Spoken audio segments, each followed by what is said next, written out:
Allie Ostrander, NCAA champion in the steeplechase. How does that feel? It feels amazing, I had a tough year with injuries and just getting to watch a lot of my teammates train and compete and missing out on a lot of the action. So it was awesome today to just give stress fractures the middle finger and go out there and do it finally. What were the emotions like crossing the finish line? Shock, excitement, happiness. No matter what the emotion is, if it's strong, I just start crying. So that's what I did. And then I went over to my parents and I just saw them. I just cried harder. It was just amazing. I was just so happy, overjoyed. They made the whole last year just so worth it. How did you regain composure and come back in that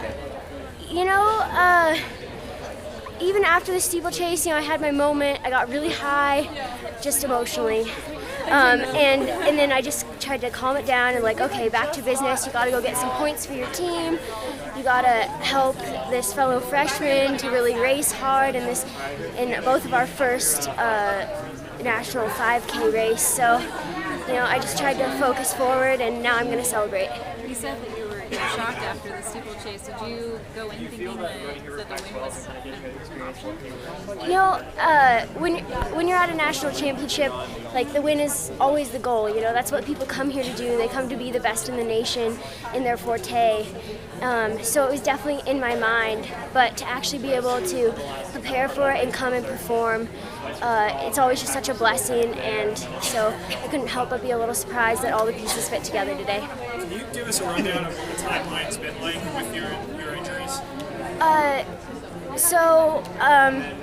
So this September I got another stress fracture, and we were really cautious with it. Took 3 months off of running.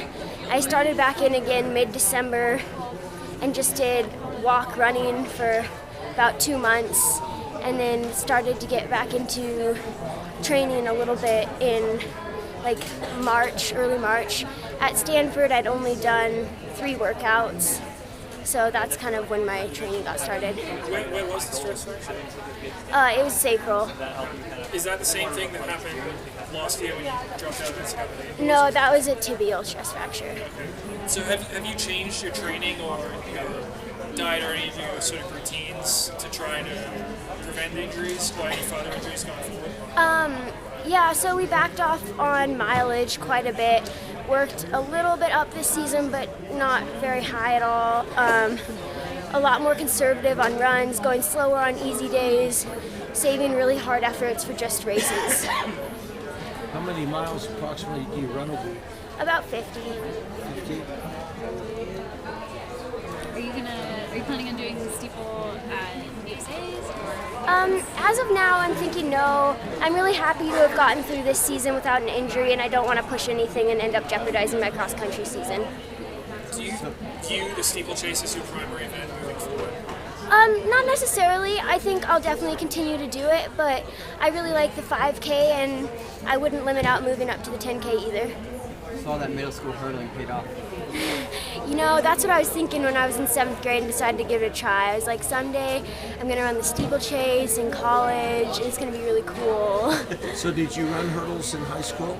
A little bit. I did the 300 hurdles every once in a while. You have very good technique, it appears. Thank you. I had a good hurdle coach. Yeah. Before your steeple debut, you said that one of your family members, who also steeplechases, gave you some pretty funny advice. Did you have anyone give you advice before this race? I got the same advice from the same person, surprisingly. It's funny, she is an assistant coach at a Christian high school in Alaska. She actually got into a little bit of trouble for hearing that on Flow Track, so let's not repeat it.